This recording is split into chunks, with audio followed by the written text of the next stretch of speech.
and welcome back to Married with for our special edition. We are joined today by Jon Dexter, who wrote the Kickstarter alphadogs. Now, issue 1 has already been released, but he is about to release the second issue in this series. So, Jon, thank you so much for joining us. Thanks for having me on. I appreciate it. I saw the awesome interview you did with the with Tony, the creator of Stray Dogs. I thought, oh man, that comic is similar in that talking dogs and more of a serious tone. So I thought it'd be great to be able to get on your show and try to get the word out about issue 2 of Alphadogs coming out. I'm going to start it probably March 1st on Kickstarter. It's about 3/4 of the way done. So with any luck, the comic will be finished by the time the Kickstarter ends. And I know a lot of people get anxious because the Kickstarters are over and they're waiting months and months for their comic, which was sort of the case with Alphadogs 1. So the good thing about issue 2 is people should be able to have it in their hand pretty quickly after the Kickstarter ends. So Alphadog, now the concept behind this story, of course, is sort of dogs with superpowers. So can you tell us a little bit about the story and then, of course, what inspired you to write Alphadogs? Well, the story is really fundamentally, it's about the repercussions of picking your dog over picking your boyfriend or new love over your dog or over your kids. It's the same difference, and the ramifications of what can come with that. Well, usually it's hurt feelings with the kid or dog. In this case, it's a huge ramifications because the guy that she is dating knows already about the dogs and what they can do. And he's a genius. He's an engineer, biomechanical engineer. And he has developed this serum in the fight against cancer, actually. He started out noble and then some terrible things happened. And now he's been on revenge of people that have done wrong to him and his family. So with the dog's blood of the superpowered dog, Buck, it's a pit bull, and the other dog, the older dog, Cyrus, he's able to create this serum using their blood, because their blood is super powered, basically. The dogs can heal rapidly. They are smart and they're strong. So he's able to manipulate Buck's owner into falling in love with him and getting his hands on the dog's blood. So it's really exciting. The dogs have been on the run their whole lives from these mercenaries who are after the dogs for their powers. But I've had nothing but great reviews for it. If you go through my Twitter, which is at Real Alpha Dogs, there's a few spots where on there that people have, gave reviews, or on my Facebook at Jon Dexter. So yeah, it's been it's a really fun comic. Everybody that's read it really enjoys it. So, but I was really inspired actually by somebody else. A friend of mine, he was watching the Westminster Dog Show, and I've been writing screenplays for a while, and I wrote a couple comic books. One actually got published myself, and he called me up and said, "You should do a comic book about dog superpowers." And at the time, I thought, "Well, that's the stupidest idea I've ever heard." And then it just, like anything, percolated, and I came up with the idea for this. So, and the main character, awesome. Buck, is inspired by my own dog. He's a pit bull mix. That was actually going to be my question, was if the characters in the book were based on either animals that you knew or some people. Like, for example, I know Buck's pretty obviously pit. Cyrus looks like he might be a pit as well, or maybe a pit mix, with maybe Mastiff. And then Monto, is that like a Dogo Argentino breed mix, or? It is a Presa Canero, and I hope I'm out. Yeah. I was looking for, I think beginning I was like, I can't remember what kind of dog it was, some other big dog. And then I was looking, it's just not evil, mean enough looking. I looked, and the Presa Canero dog was the meanest looking dog I could find. And so I looked at those horn sort of ears. And so that's why I went with for the main villain of the dogs. Nice. So, choosing a pit bull as your main character, we all know that pit bulls have a horrible reputation, and yet Yes. pit bulls can also be the sweetest dogs ever. So, what made you decide to make Buck a pit bull? Obviously, beyond the fact that your own dog is a pit bull, did you like the idea that he could be strong but then also a sweetie at the same time? Well, what it was is because pit bulls have such a bad reputation, and we ended up having to actually move because they were outlawing pit bulls in our town. So we ended up moving, and I thought, man, yes, I totally agree that there are some really aggressive pit bulls out there, but there are also, plenty of great ones, and you shouldn't just condemn them all for a few bad ones out there. And so I decided to kind of write about this dog who's actually a very loving dog, but he has a reputation and his huge size that people are automatically afraid of him. And I kind of wanted to go the Casper the Friendly Ghost route. I don't know if you guys remember Casper the Friendly Ghost, but Yeah. he was feared because he was a ghost, but he was actually a very good person.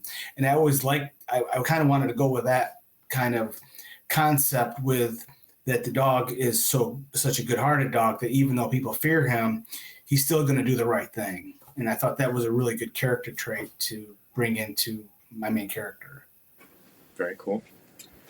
So obviously, with the Kickstarter, issue 2 that you're going to be released, you are also going to offer issue 1. But, so far you've been kind of building the story and giving us some of the history of these characters. And then, of course, what happens when you have the kind of the superhero dog blood. But the story arc, it seems like you have quite a bit further to go. So how many issues do you have planned for kind of the first story arc or for the whole series?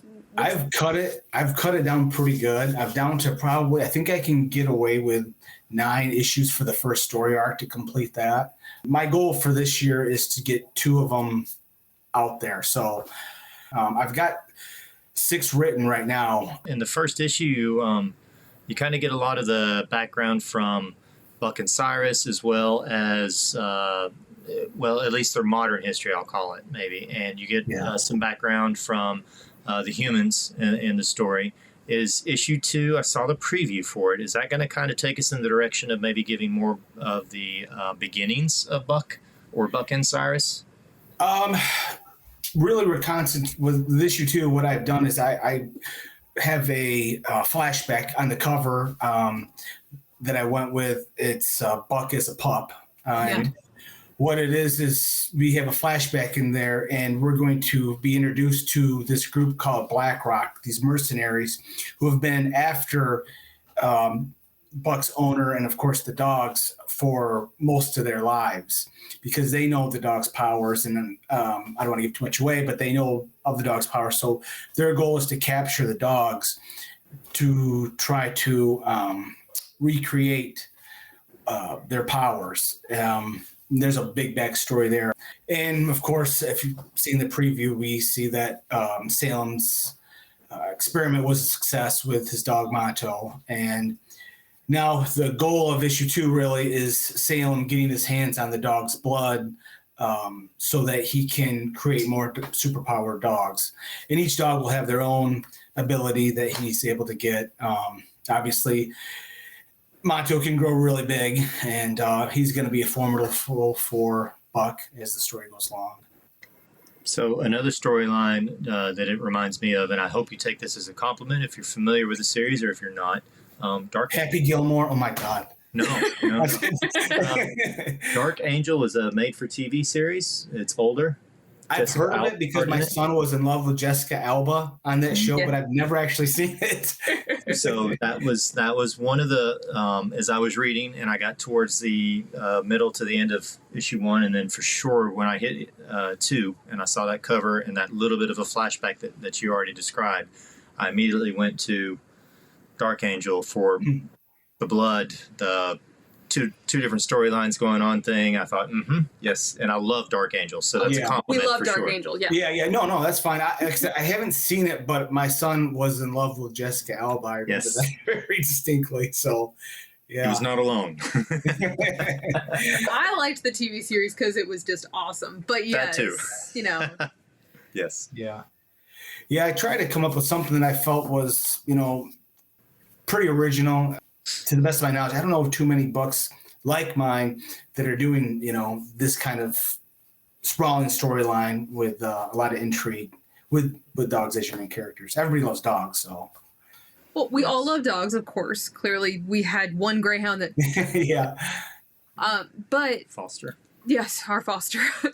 But at the same time, I mean, we have seen, superhero dog stories, but they tend to be really cute, kind of Disney superhero dog stories.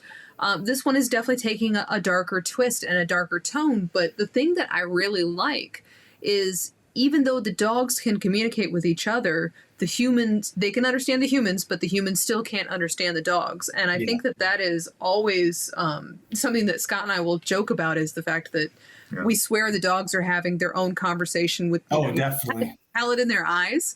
Absolutely. So we already kind of picture that in our heads, but then you take a super intelligent dog and you can only imagine the things that the dog would say. So I love that you incorporated that into the story. Yeah, I best describe it. If I haven't been able to write it yet, but sounding like Chewbacca if he was kicked between the legs.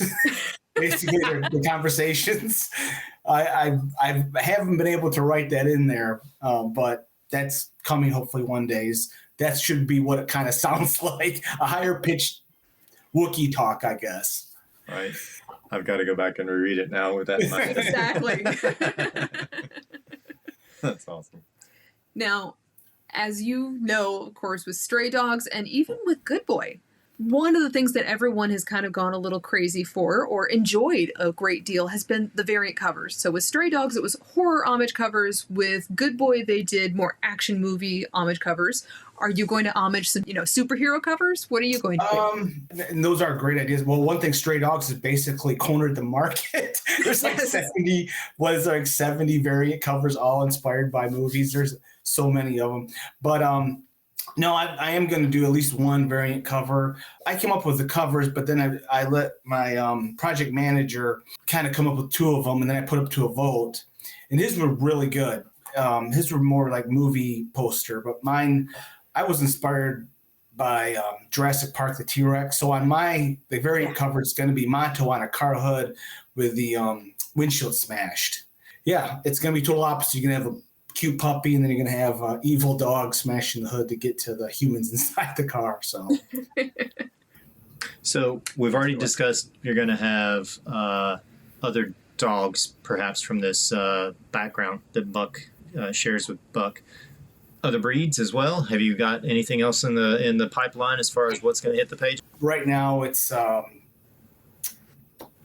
probably going to have a Siberian Husky, a Yorkshire Terrier, Cocker Spaniel, and of course one of the evil dogs is a Doberman Pinscher, because I was scared of Doberman Pinschers when I was a kid. So if you don't mind a dog with red eyes that wants to kill Buck, then it'll look pretty cool though.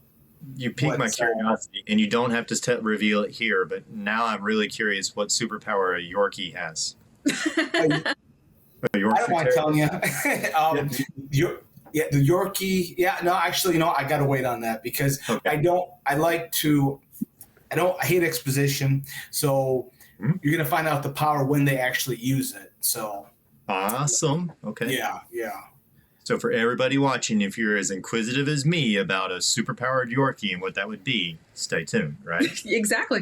And the Yorkie, he has a foul mouth at times, so he's kind of going to be a comic relief for the issues that he's going to be in there. So, well, I definitely felt like it was a very cool comic. And besides, you mentioned your Twitter, your Facebook. We'll be sharing all those links as well. It'll be down in the description box, right?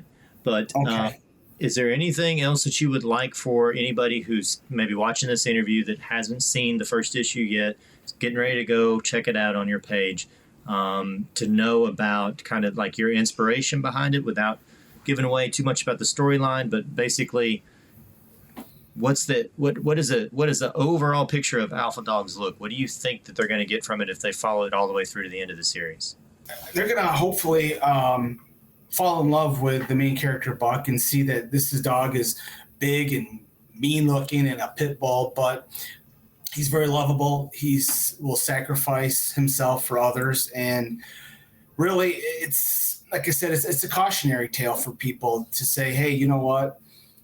One of the taglines is, well, you need to choose love or loyalty. And it's really, like I said, a cautionary tale about choosing, because so many people, they choose this new love, this or a boyfriend or whatever that comes into their life and kind of push the kids aside. And a lot of people can relate to that. And that is what happens with the dog Buck, and the ramifications of that.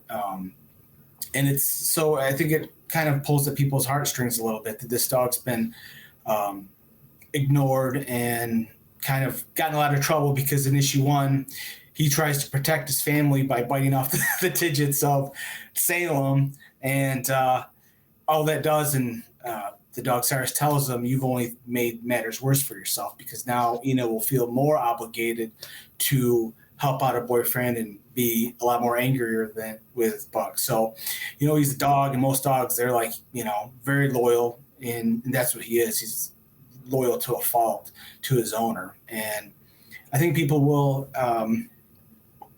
will see themselves in that. We all like to think that we're loyal to it, to a fault. So not just action adventure, but emotional depth there as well. Yes. And I will say, I'm an animal lover. I'm already I'm on board. So you'll be seeing our Kickstarter contribution coming in soon. But even if you aren't an animal lover, I think you would enjoy the action part of it. And like we said, this is not you don't see 5 other of these books on the shelf right now. So no. If you are looking for something with a kind of a unique perspective, hearing it from the dog's eye point of view and seeing that communication going on between them, and a dog that is intelligent enough to understand us, even though we can't understand it. I mean, it's definitely I would highly recommend it, because you're going to find a lot of different ways that you can get into the story, I think, whether you're a dog lover, looking for a good action read, looking for a different kind of comic book. I think there's multiple ways that you'll intrigue readers for sure. Well, and the one thing I will say is I was intrigued with issue number 1, and I liked the preview for issue number 2, and my only challenge was I wanted more. And the only way to guarantee that there is more is to definitely back the Kickstarter. So yes, please back it. This has been my dream for a long, long time, to get this made, and it's just a labor of love for me. Now, when I'm doing the Kickstarter, it's just plain labor. So yes. It's not fun. But I was thinking about today, and I kind of wrote it on my Facebook, that if you like Stray Dogs and you like Why the Last Man, you're going to like Alphadogs. Absolutely. I would agree. So all the information is down in the description box on how to back this Kickstarter. If you have any additional questions, of course, I have John's contact information down below. And we really appreciate your time, and we cannot wait to read the rest of issue number 2. Thank you. And like I said, I'm gunning for March 1st for the Kickstarter start for Alphadogs issue 2. You can buy issue 1 on there as well, or you can contact me and I'll sell you a copy. I've got a few. All right. And we will be buying, obviously, a copy for ourselves, but we will buy an extra set to give away on the channel. Oh, thank you. Appreciate it. Absolutely. Thank you so much. A lot thank you so much for letting me come on your show and advertise the comic. I really appreciate it. Absolutely. Thank you so much, John. Been a pleasure. Thank you.